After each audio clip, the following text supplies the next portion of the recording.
everyone, this is Talia and this is my first YouTube video, and I wanted to share how I wrote my first novel and the process of it. I started in 2015 writing a little story, and my life changed dramatically, and I had to put that story away, and I started journaling about my own life and processing my life, and the book became the story of my life, but I also incorporated that little story as well. And I just wanted to show you a little bit of my process. So I finally got it printed and on Amazon February 14th this year, 2022. And it's so nice to have in my hands, in the physical. And I think partly why I'm doing this is to kind of encourage others who are wanting to write a book or have the idea of doing something creative that they've always wanted to do. I just wanted to say, you can do it. You know, it may take a long time, it might be quicker than you think, but do it for yourself. You know, it's very empowering and wonderful to accomplish something that you set out to accomplish, that you've always wanted to. So that's the book, and I'm going to show you my process. I'm not going to show you everything because I have a lot of stuff, but here are 4 of my notebooks. I have actually 15 of these, and they're full, and I started them in 2015. This is the very first one. You can see my son was little guy and scribbling through it, but the little story started in here, and then my life kind of took a turn, and I started writing about my life and journaling, and the book became about my life, and it was actually really fun. And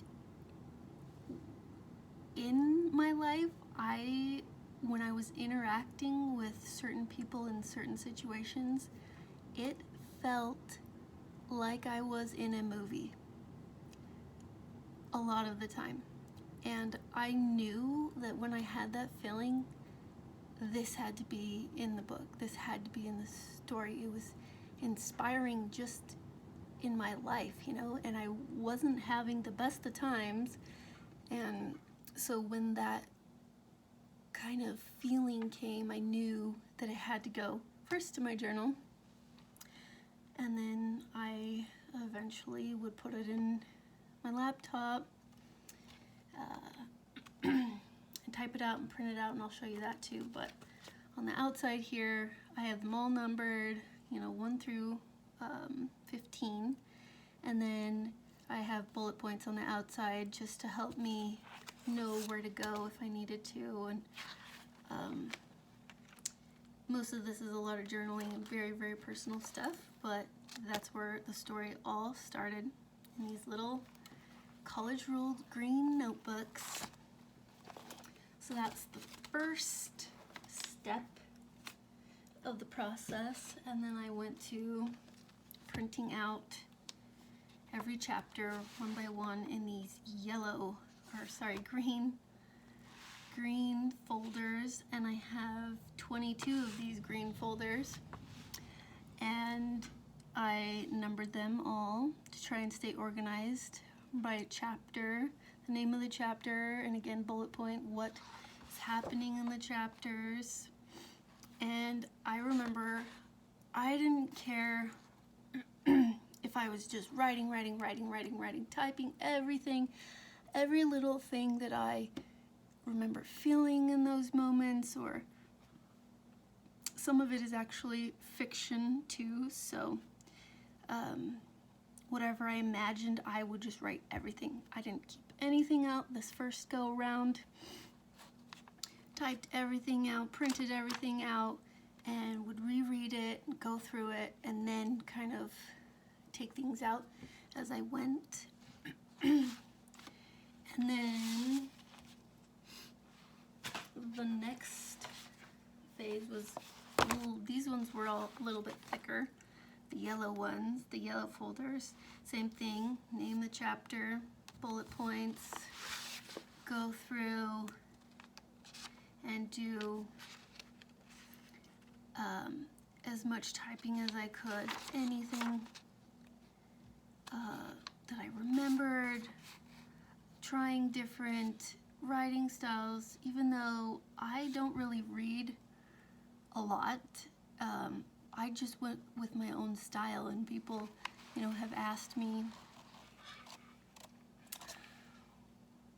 what style I use, and I don't even know what styles there are. I just go with my heart, go with the flow, just like any creative person. Add notes, highlight things, and edit. And this is years worth of work. And then the next, I got rid of some things, you know, you just intuitively go through,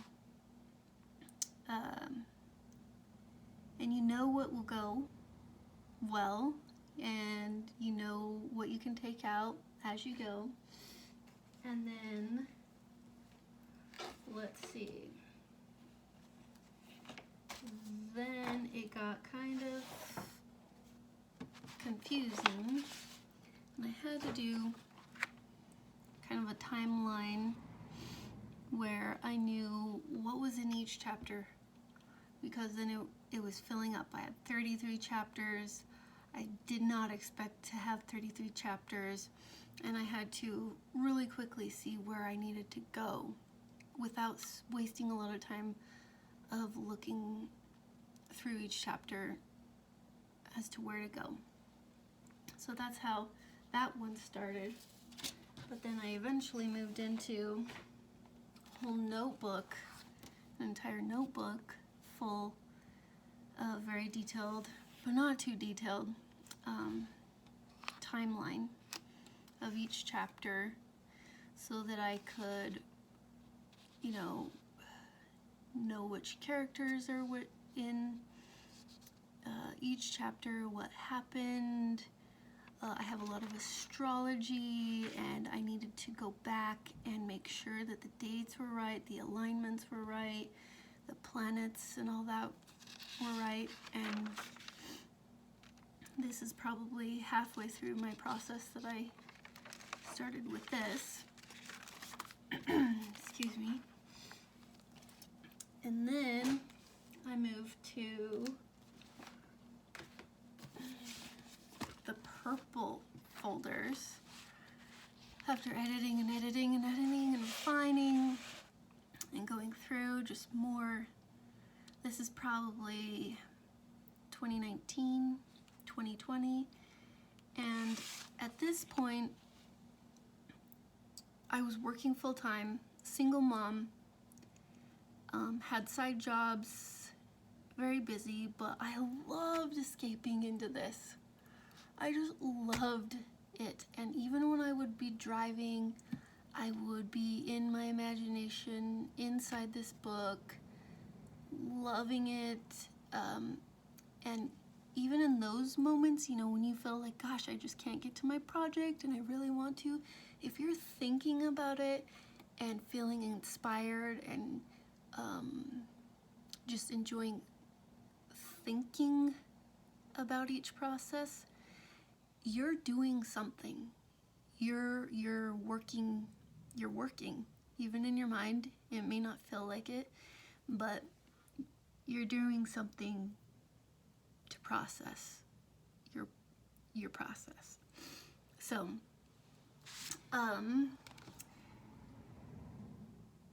let's see, this is just chapter 1, and I had a hard time with chapter 1 because I wanted it to be kind of short. I wanted it to grab people.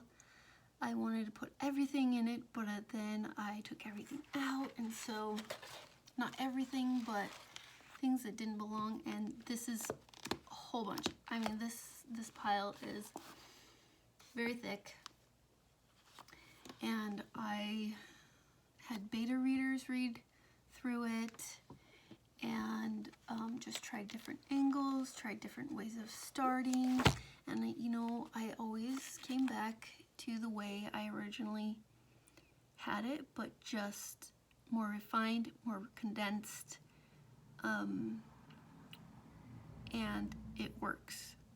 I haven't had any complaints from readers about it at all, and I guess right now I could talk about the beta process. But first, this is about where I had it edited the first time. And it took maybe 3 to 6 months to get the first round of editing in. And it went by really quickly, and there was a lot to refine and, you know, make clear and clean up. And after that first edit, I went through again, cleaned it all up, and then I had beta readers. And I have never had beta readers. I'd never really written a book, and I found beta readers online. I'm gonna put this here to look at. Yeah, I was on Facebook. I'm no longer on Facebook, but I found so many beta reader pages on Facebook, and they're all different kinds, and I found a really good one that I cannot remember the name of, but I first put my cover on there, 2 different kinds of ideas, this one and another one, and I got so many people commenting on it, and they all voted for this one, and so I went with that one. And then I found a couple beta readers that really helped me so much. You know, they are in the process, the same kind of process themselves with their own writing, and usually you kind of have to swap projects. You know, if they're gonna read yours, you kind of have to help them read theirs, which is fine. You know, it actually reading somebody else's story or book really helps you in your process as well, because you're looking at a different story from a different angle, and you can see things that they can't, and same thing with them. They can see things that you can't in your own story. And I had 2 beta readers who stuck with me the whole book, and they were awesome, and one of them even read it all the way through again, and I am in debt to them. I am happy about that, and I want to help them when they're at the point with their book, to help them as much as they help me. And we are good friends still. So look into that. Find readers who really enjoy your story and who will go the whole length of the project with you. So they're out there. Those people are out there. Just find them. Facebook was great for me. And then I found a couple of local people who read it, and they gave such great feedback, and they were so quick at reading it. And if it weren't for these beta readers, my story would not be what it is today, and it wouldn't be as smooth, it wouldn't be as clear, and they helped me so much, and they didn't charge me, and I just love them and appreciate them. So definitely, if you're writing a book, find some good beta readers and find ones that are giving good, positive feedback and criticism. You don't really want people who are just being mean, because that's not going to help you. So moving on to the last set of folders. I did teal folders, and same thing. Again, put the chapter and bullet points for each chapter and went through. Even tried changing the color because it gets kind of old when you read your book hundreds of times over and over, and each chapter hundreds of times over and over.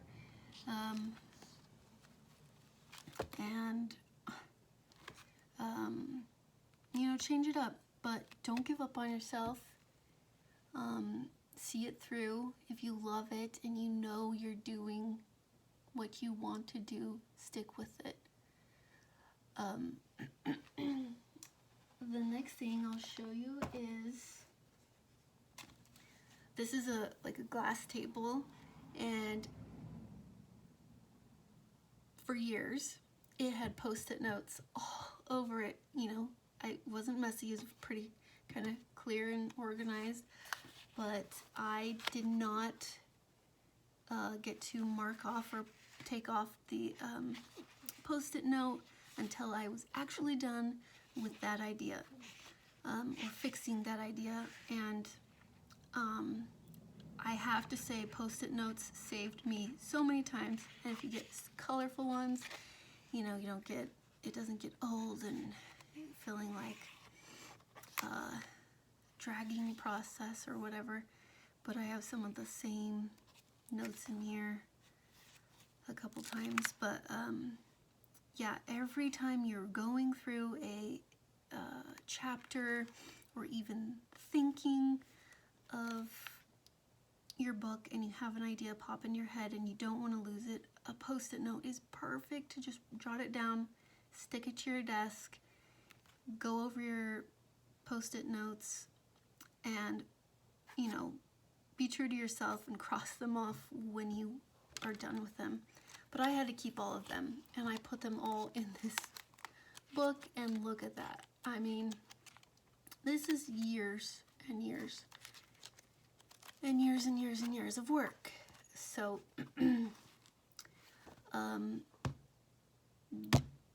this was a lifesaver. The post-it notes were a lifesaver. And also notepads, same thing. You can have, I had specific sections for beta readers, each beta reader and their feedback and all that. And then last, this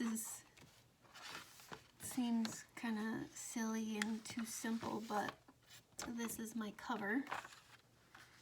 And all it is a drawing, a very, very simple outline drawing of a very feminine female with her hair blowing in the wind, and I drew it with a pencil.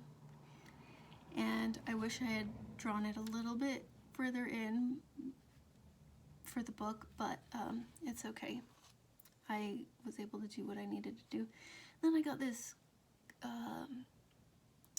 is it contact paper? It's like you can laminate books with it, and I folded it in half, and I got my favorite teal and green colored marker, permanent marker, and I just put it on here and I traced it. And I didn't even know I was creating my book cover. I had no idea. I just liked the idea, and I moved it around, and I was like, ooh, I kind of like that, you know. And then I took a picture of it and used on my phone. I did a lot of work on my phone, an app called Canva. You can do it on your laptop or computer, and they do awesome work. They give high quality looking images when you're done, and you can fiddle around with fonts. You can fiddle around with shading, highlighting, different effects, different filters and all that, and that became the book cover. Kind of easy peasy. I mean, some people said it looked amateur, but I really don't care. I liked it. I've always loved it. And the main character is me, and this is not me. I'm not that feminine or young anymore, but my hair is long, and the hair wraps around the whole book, and I just liked it. And the whole book is about relationships of love of all kinds, and in the end she finds the most valuable love relationship, and I feel like the cover just fits perfectly. So that's kind of my process. I know this is my first video, so I know it's not the cleanest or most perfect. If you have any questions or comments, you can comment below. I also wanted to just say, whatever creative endeavor or desire or goal you have, go for it.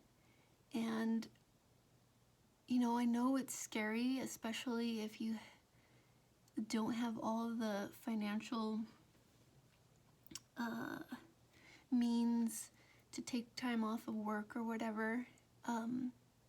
My story, I chose in 2019 to say, okay, to my boss, I have to finish this book. I can finish this book this year, which I wouldn't have finished until this year, 2022, fully. But I gave my 4 weeks, I gave them a whole month, and by the end of that month, they kind of begged me to just do part-time for a little while longer, and I said, okay, you know, I can do it. And I was working on my book at home, and then I was pregnant, and I was supposed to finish, I think, that month, and I got so sick from the pregnancy hormones. I couldn't move my body. I couldn't swallow one little tiny sip of water without throwing up, and I couldn't go back in at all. I could not go in, but I felt like it was divine, you know, God or the universe or even my higher self saying like, no, you told me you were gonna do the book. And I actually, through several different ways, I was actually able to bring in, within 2 or 3 months, a whole year's salary. And I knew that that was my sign to quit, and that I would be okay, and that I could focus on the book like I wanted to, which I couldn't for a couple months because I was so sick. I literally couldn't even dream. I couldn't even imagine. I was so sick, so dehydrated, so skinny. I didn't lose a baby, thank goodness, but I had to take a little bit of time for myself, and that was okay. Things worked out, and the editing process went well, and the beta reading process went well. It took a lot longer than I anticipated, but when it was done, and it was the right time. And when I first got my own copy, my personal copy, oh my goodness, I felt so relieved. And that was when it was actually done for me, and that was November, the first weekend in November. of 2021. And I actually slept with it on my chest one night, and it just felt so good to have it in my hands and have that goal accomplished. And I did it for myself. And yes, I do have big dreams and goals of, oh, what if it could be a bestseller, and oh, what if I could actually buy a house and, you know, take my kids to private school or stuff. But that dream didn't seem as important as accomplishing having this for myself in my hands and knowing what the intentions of writing it, you know, my intentions the whole time I was writing it, were to, I don't know how to put it, be of use. You know, the story, when people read it, I hope people get something useful out of it. And that was enough for me. And I had so much fun writing it every moment, even when I had to write from 9 o'clock at night to 3 o'clock in the morning, you know, every single night. So don't give up on your dreams. Remember to have that end goal in your mind, but also enjoy every moment of the process just as much as that end goal, because when you're focusing on the now and enjoying it, it's so rewarding. It's so rewarding, every step of it. And, you know, if you, for some reason, don't get to accomplish the biggest goal, these little goals along the way will, I believe, make up for big goals if you don't get there. So, that's it for now. Thank you so much. I hope it helped in any way. I might make another video. If you'd like me to read a chapter or two, leave a comment below or like and subscribe. I appreciate it, and have a great day.